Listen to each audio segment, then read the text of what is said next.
لله ما في السماوات وما في الأرض وإن تبدوا ما في أنفسكم أو تخفوه يحاسبكم به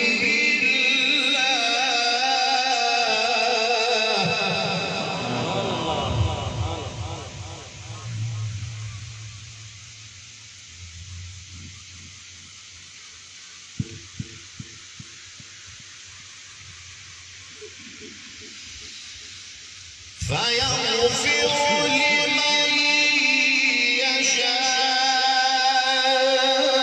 يشاء ويعذب من يشاء والله على كل شيء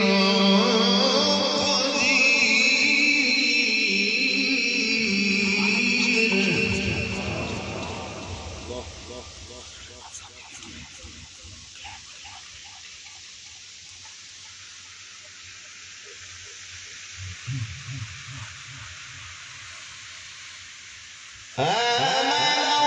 الرسول بما أنزل إليه من ربه والمؤمنون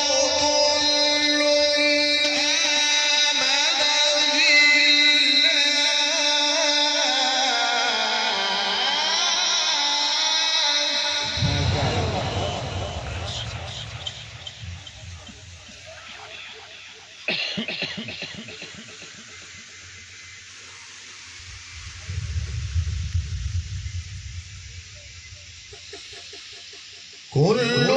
آمن بالله وملائكته وكتبه ورسله لا نفرق بين أحد من رسله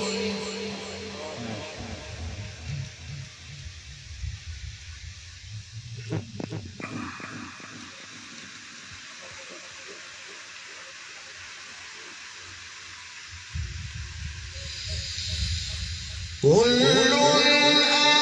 آمن بالله وملائكته وكتبه ورسله لا نفرق بين أحد من رسله وقالوا سمعنا وأطعنا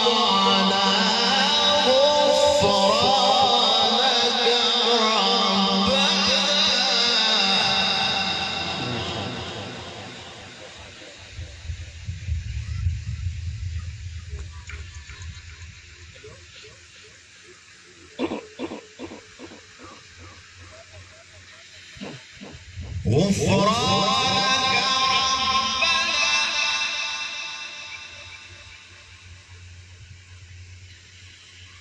غفرانك ربنا وإليك المصير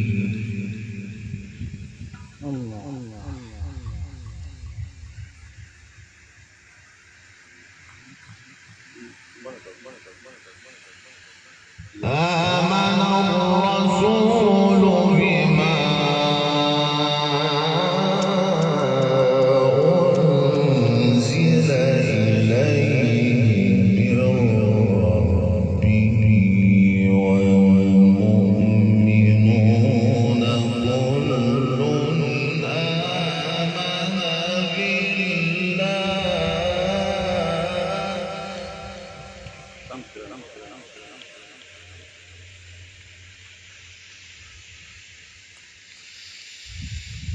كل آمن بالله وملائكته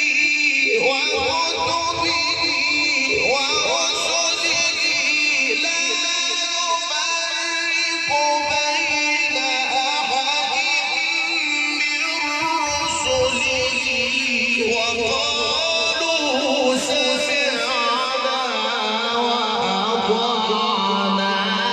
غفرانك ربنا وإليك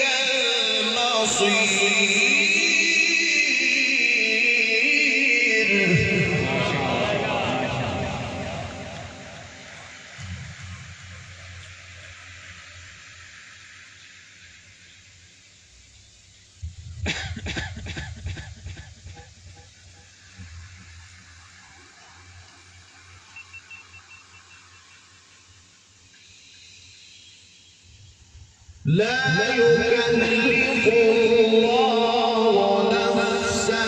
إلا وسعها لها ما كسبت وعليها ما اكتسبت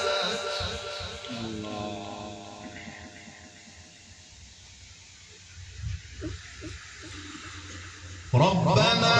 لا تؤاخذنا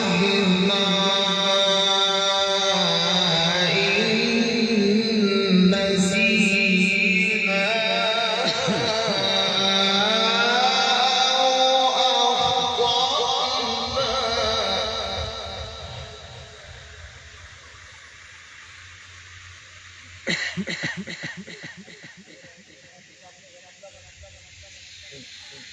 ربنا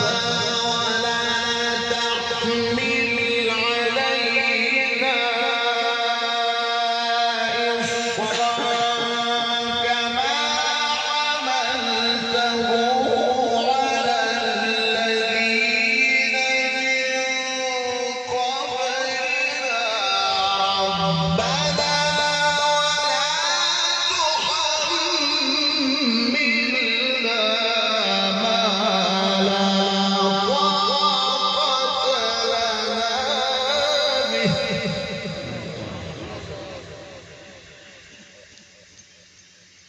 واعف عنا واغفر لنا وارحمنا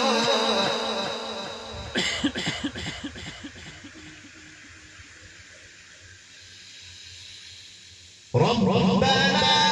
ولا تحملنا ما لا طاقة لنا به واعف عنا واغفر لنا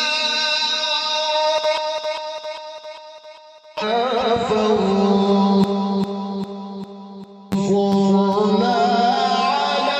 القوم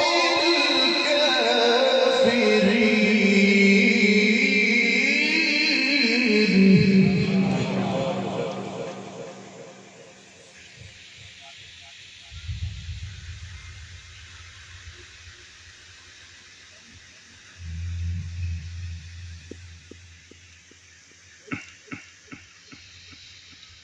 الله أكبر بسم الله الرحمن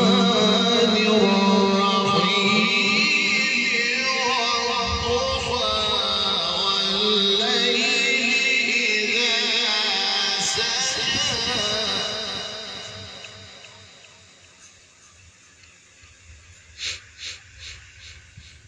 ما ودعك ربك وما قلى وللآخرة خير لك من الأولى ولسوف يعطيك ربك فترضى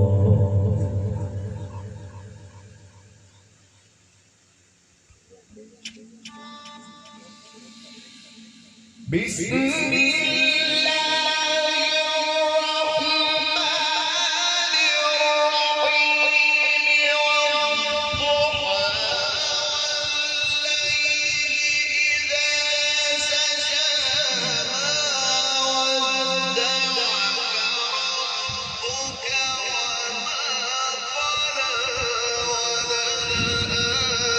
وما قلى وللآخرة خير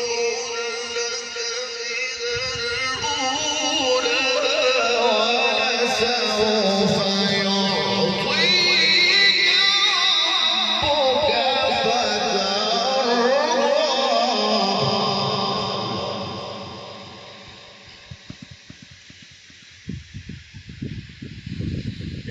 الأولى ولسوف يعطيك ربك فترضى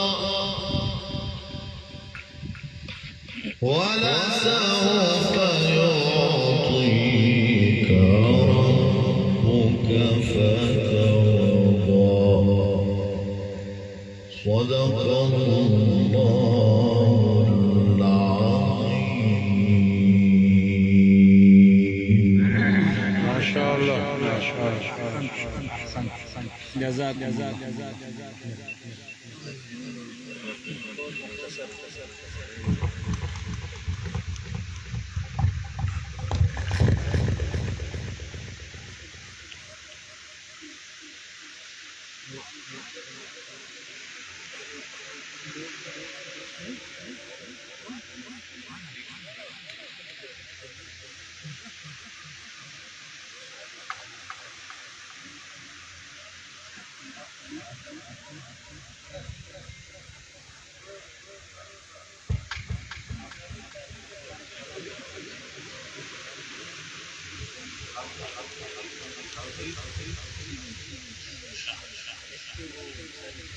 بسم اللہ الرحمن الرحیم. آج کی اس بابرکت محفل میں قائد ملت اسلامیہ حضرت مولانا فضل الرحمان صاحب کی قیادت میں آنے والے تمام حضرات علماء کرام کو خوش آمدید کہتے ہیں کہ آج کی الحمدللہ یہ بابرکت روحانی قرآنی محفل کہ جو ہمارے مہمان مکرم جو مصر سے یہاں تشریف لائے انہوں نے اپنے لحن داؤدی میں الحمدللہ بھی آپ کے سامنے قرآن کی تلاوت فرمائی. اب قائد محترم جمعیت علماء اسلام کے لوگوں کی شعر جو ہے وہ مہمان گرامی کو پیش کر رہے ہیں. یہ وہ یادگار لمحات ہیں یہ وہ یادگار لمحات ہیں جو انشاءاللہ یقیناً ہمارے مہمان گرامی کے لیے بھی یادگار رہیں گے. اب بلا تاخیر میں قائد محترم حضرت مولانا فضل الرحمان صاحب کو دعوت دیتا ہوں کہ وہ اپنے نصائح علمیہ سے ہم سب کو معزز فرمائیں. جناب قائد محترم.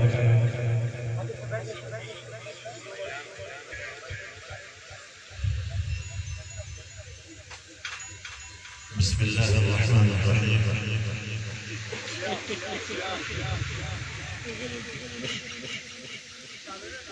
نيابة عن الأحبة وعن الأصدقاء وعن العلماء الموجودين في هذه المجتمع أرحب من أعماق قلوبنا ترحيب حار بالضيف المكرم والضيف المكرم أسعدنا بزيارته ونور أجواء الأقسام بوجوده المبارك وشرف أراضي باكستان بقدومهم الميمون. نشكرهم شكرا جزيلا. میرے محترم دوستوں، ہمارے مہمان مکرم جو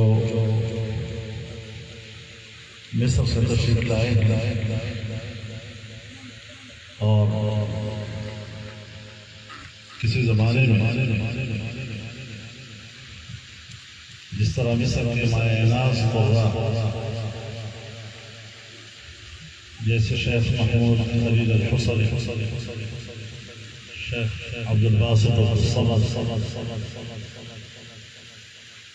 شیخ البنشاوی، شیخ مصطفیٰ اسماعیل اور اس پائے کے قرآ گزرے ہیں۔ آج اس وقت جناب شہاب انور صاحب اس وقت انہی کی یاد دلاتے ہیں، ان کی تشریف آوری ظاہر ہے کہ ان کی نسبت قرآن کریم سے ہے اور پاکستان کی فضاؤں میں ان کی تلاوت سے یقیناً ہماری نئی نسل میں قرآن سے وابستگی کا ایک ماحول پیدا ہوا۔ قرآن کو پڑھنے، تجوید کے ساتھ پڑھنے، قواعد و ضوابط کے ساتھ پڑھنے، اچھی ادا کے ساتھ ادا کرنے کی طرف لوگ متوجہ ہوں، نوجوان متوجہ ہوں، اور اس کی ضرورت ہمارے علماء کرام کو بھی۔ تو ظاہر ہے کہ ان کی تشریف آوری اس حوالے سے ہماری نئی نسل کو اس طرف متوجہ کرے۔ اللہ کرے کہ ان کا یہ سفر اس حوالے سے باثمر ثابت ہو، بابرکت ثابت ہو، اور ظاہر ہے کہ قرآن کریم امت مسلمہ کے درمیان ایک قدر مشترک قرآن حضرات ایک دوسرے کے ممالک میں جاتے ہیں تو امت کے درمیان رابطے کا اعلیٰ ترین ذریعہ قرآن کے علاوہ کیا ہو سکتا، تو وہ اس فرض کو بھی سر انجام دے رہے ہیں کہ مصر سے لے کر پاکستان برصغیر تک مسلمانوں میں ایک ربط پیدا کرنا، ایک امت کا احساس دلانا کہ ہم ایک ہیں۔ مصر کے لوگ بود و باش کے لحاظ سے شاید ہم سے ذرا مختلف، اپنی تہذیب و تمدن کے لحاظ سے کچھ ہم سے مختلف، لیکن ایمانی رشتہ اور قرآن کے حوالے سے جو رشتہ یہ وہ حبل عظیم ہے، یہ وہ عروہ وثقیٰ ہے کہ جو کٹتا نہیں ہے، اور جو اس رسی سے وابستہ ہو گیا وہ بیڑا پار ہو گیا، وہ قائم ہو گیا۔ تو اللہ تعالیٰ ان کی تشریف آوری کو مبارک فرمائے، وہ ان کے شکر گزار ہیں، اور کل بھی انشاءاللہ یہاں کنونشن سینٹر میں جو رحمت کائنات فاؤنڈیشن کے تحت ناموس کانفرنس ہو رہی ہے، اس میں بھی انشاءاللہ العزیز وہ تلاوت فرمائیں گے، اور ہم سب لوگ انشاءاللہ وہاں پر بھی ان کی آواز سے محظوظ ہوں گے اور برکت حاصل کریں گے۔ اللہ تعالیٰ اس مجلس کو قبول فرمائے، اور آپ حضرات کے بھی ہم شکر گزار ہیں کہ آپ نے اپنے مہمان کو عزت دی اور ان کے ساتھ کھانے میں آپ شریک ہو رہے ہیں، ان کی تلاوت سننے کے لیے آپ جمع ہو رہے ہیں۔ تو آپ حضرات کا بھی بہت بہت شکریہ۔ اللہ تعالیٰ اس محفل کو اور اس مجلس کو مبارک فرمائے اور قبول فرمائے۔ السلام علیکم ورحمۃ اللہ وبرکاتہ۔ ابھی اپنے مہمان مکرم کے اعزاز میں قائد محترم کے ہاتھ سے سینیٹر طلحہ محمود صاحب کی طرف سے خصوصی تحائف جو ہے وہ پیش کیے جا رہے ہیں۔ طلحہ صاحب کی نیابت ان کے صاحبزادے مصطفیٰ طلحہ جو ہے وہ کر رہے ہیں۔ میں ان سے درخواست کروں گا تفضل یا شیخ۔ تفضل مصطفى طلحة ابن سنیٹر طلحة